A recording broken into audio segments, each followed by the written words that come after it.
নমস্কার, dream coin channel থেকে তপনরা আপনাদের সাথে আছি। আজ আমি আপনাদেরকে ডেফিনেটিভ এবং কমেটিভ সিরিজের স্টেনলেস স্টিলের 1 রুপির মিউল কয়েন নিয়ে আলোচনা করব।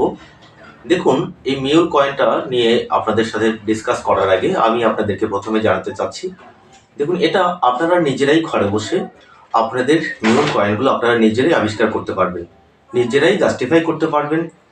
ধরুন, ডেফিনেটিভ সিরিজ এবং কমেটিভ সিরিজ। তো কমেটিভ সিরিজের 1 রুপি কয়েন আপনাদের সামনে আমি তুলে ধরবো এবং দেখাবার চেষ্টা করব কিভাবে এটা মিউল হতে পারে, কিভাবে এক্সট্রিমলি রেয়ার হতে পারে একটা কমন কয়েন। এই বিষয়টা আপনারা নিজেরাই খুঁজে বের করতে পারবেন। তো যাই হোক, আমি আপনাদের সামনে তুলে ধরছি এক এক করে।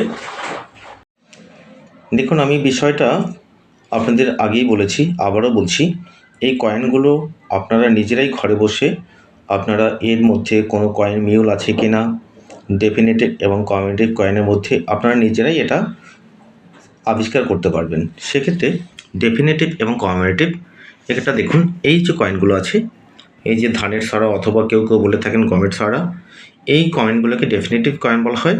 আর এই পোর্ট্রেটযুক্ত বিভিন্ন পোর্ট্রেটযুক্ত কয়েনটাকে কমেটিভ কয়েন বলা হয়। সেক্ষেত্রে আপনারা কী করে এর মিউলটা খুঁজবেন সেটা আমি বলার আগে আমি আমার অ্যাড্রেসটা আপনাদেরকে বলে দিচ্ছি। আমার অ্যাড্রেস হচ্ছে হাওড়া মেন লাইন, ভদ্রেশ্বর থানার অন্তর্গত মানকুণ্ড স্টেশনে নামতে হবে।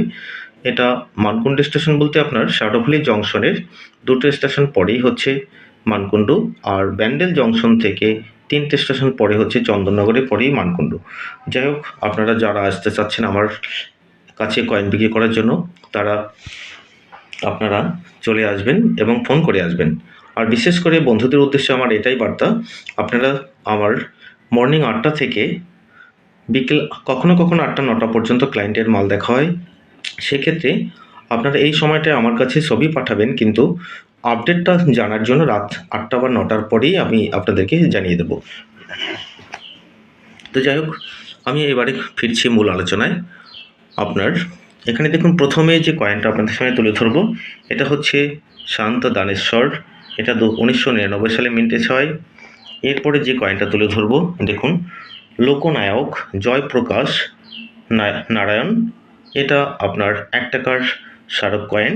এরপরে তুলে ধরব আপনার বীর দুর্গাদাস। দেখুন এই কয়েনটা, এটা হচ্ছে বীর দুর্গাদাস কয়েন। এটা এই ধরনের যে কয়েনগুলো আপনাদের সামনে তুলে ধরছি, প্রত্যেকটা কয়েনই বিক্রি হচ্ছে 1 রুপি। এরপরে আপনাদের সামনে তুলে ধরব মহারানা প্রতাপ 1 রুপি স্মারক কয়েন। তো এরপরে তুলে ধরব আপনাদের কাছে, দেখুন, international year of the family, এই কয়েনটা 1 রুপি। এরপরে তুলে ধরব reserve bank of India platinum jubilee. তো এই যে প্রত্যেকটা কয়েন আপনাদের সামনে তুলে ধরলাম, এর প্রত্যেকটা কয়েনই আপনার বিক্রি হচ্ছে। তবে রিজার্ভ ব্যাঙ্ক অফ ইন্ডিয়া এই কয়েনটা একমাত্র মিউল হলেই বিক্রি হয়। সেক্ষেত্রে আপনারা কি করে এর মিউলটা আপনারা খুঁজবেন সেটা আমি আপনাদের সামনে তুলে ধরছি। দেখুন, আমি এখানে প্রত্যেকটা কয়েনের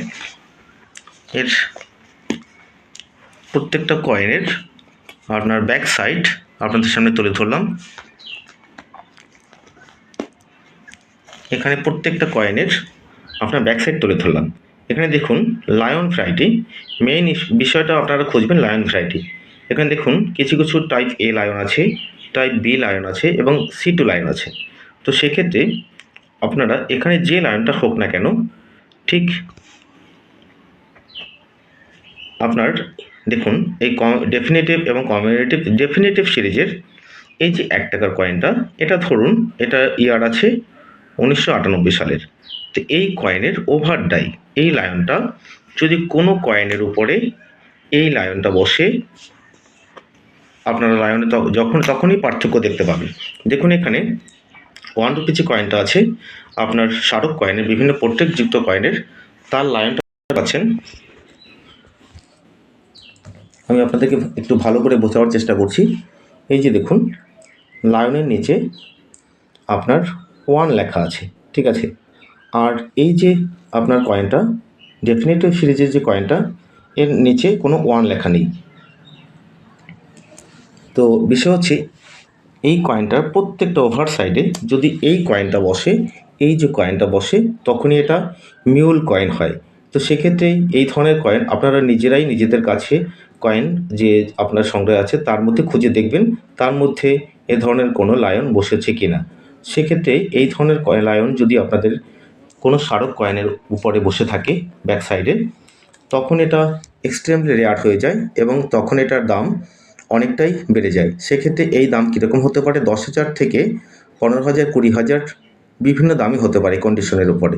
যাই হোক, এখানেই আপনার 150 এটা হচ্ছে যে আপনার টেলি ডাক যোগাযোগের 150 বর্ষ পূর্তি উপলক্ষে।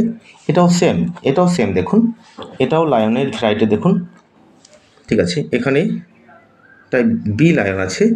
তো সেক্ষেত্রে আপনার এই যে এই লায়নটা যদি এর ওপরে ব্যাক সাইডে বসে তখনই এটা রেয়ার হয়ে যায়। আর এখানে আমি 1 টাকার আপনার আজাদিক অমৃত মহোৎসবের 1 টাকার যে কয়েনগুলো তুলে ধরলাম, এই কয়েনটা দেখুন। এই কয়েনটা আপনার 22, 23, 21, 22, 23, 24 এরকম মিন্টেজ পিরিয়ড। তো সেক্ষেত্রে এই কয়েনগুলো 21 সাল হচ্ছে যে এক্সট্রিমলি রেয়ার, এটা 1 লাখ থেকে 1.5 লাখ টাকা করে পার পিস বিক্রি হয়ে থাকে। তো সেক্ষেত্রে এই কয়েনটার মধ্যেও মিউল হতে পারে। যেমন দেখুন, আমি লায়নের সাইডটা আমি আপনাদের সামনে তুলে ধরলাম। এখানে দেখুন একটা 50 পয়সা আছে। এই 50 পয়সাটা 2011 সালের।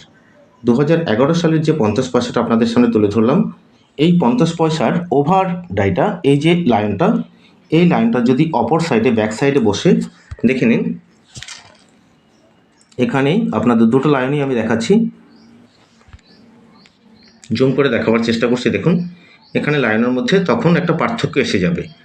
তো আজাদিক অমৃত মহোৎসবের এই কয়েনটা 1 রুপি কয়েনটার মধ্যে যদি 50 পয়সার এই ডাইটা 2011 সালে 50 পয়সার ওভার ডাইয়ের লায়নটা বসে যায়, তখন এটা এক্সট্রিমলি রেয়ার হয়। তখন এটা আপনার প্রয়োজন নেই সেই 21 সালের আজাদিক অমৃত মহোৎসব, তখন এই কয়েনটার 10,000, 20,000, 30,000 টাকা দাম হয়ে থাকে। তো যাই হোক, আমি আপনাদের সামনে কিছু লায়ন ভ্যারাইটি, আপনাদের মিউল কয়েন, এক্সট্রিমলি মিউল কীভাবে হতে পারে বিষয়টা তুলে ধরার চেষ্টা করলাম। তো আপনাদের কাছে যে কয়েন সংগ্রহে আছে তার মধ্যে খুঁজে দেখবেন এ ধরনের কোনো পার্থক্য লায়নের মধ্যে আছে কি না। তো সেই ধরনের পার্থক্য হলে আপনারা আমার নাম্বারে, হোয়াটসঅ্যাপ নাম্বারে ছবি করে পাঠাবেন এবং এই কয়েনগুলো ভালো দামে বিক্রি করতে পারবেন। আর যারা বন্ধুরা আমার ভিডিওটা দেখছেন তারা যদি আমার ভিডিও ভালো লাগে সেক্ষেত্রে আপনারা সাবস্ক্রাইব করে রাখবেন এবং আপনার লাইক, শেয়ার এবং কমেন্ট করবেন। ধন্যবাদ, নমস্কার। পরবর্তী আবার ভিডিওতে অন্য কোনো কয়েন নিয়ে আপনাদের সামনে আলোচনা করব।